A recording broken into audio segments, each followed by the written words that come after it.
Nchi na dunia inasubiri kwa hamu sana kujua mwelekeo wa nchi yetu, na mwelekeo wa nchi yetu unatoka humu. Nataka niliseme ili kwa uzito mkubwa muelewe kwamba hapa mlipokaa hatima ya nchi yetu iko mikononi mwenu. Kwa hiyo mjue uzito wa majukumu mnayobeba. Kama ulikuwa unajiona kwamba wewe ni mtu wa kawaida tu, ujue kwamba kwa fact dunia inasubiri na nchi inasubiri kujua mwelekeo wa nchi yetu. Hiki ndio chama kikuu cha siasa za nchi hii, na ndicho chama kinachotoa mwelekeo wa siasa za nchi yetu. Kwa hiyo muelewe kwamba kwa siku mbili ambazo mtakuwa hapa, mjadili mambo kwa utulivu na mkielewa kwamba Watanzania wanataka kujua, na sio Watanzania tu.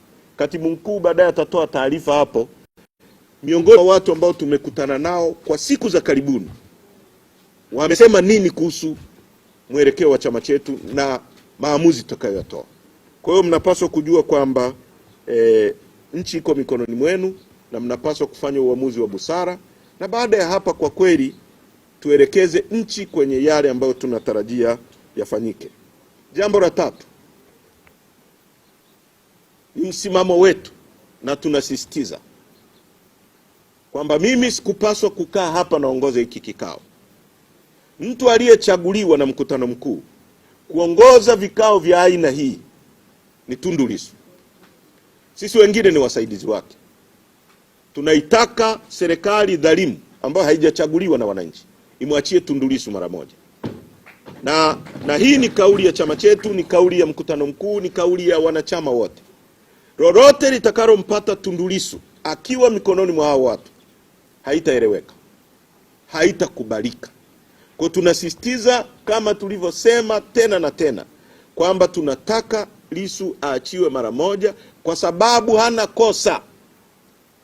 Kutumia court processes kuonea watu, kwenda kupaki kesi mahakama ya rufani ili kunyima haki.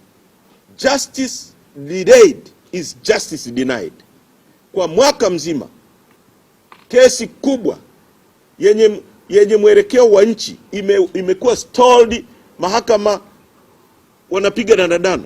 Maana yake ni kwamba ni kupoteza muda na kutaka Lissu apige magoti, na kwa niaba yenu na kwa niaba ya chama chetu, masharti yote ambayo wamejaribu kutupa tumeyakataa. Hatutapiga magoti. Lissu amekataa. Amepewa ofa ya kutoka nje ya nchi aache kufanya siasa, amekataa.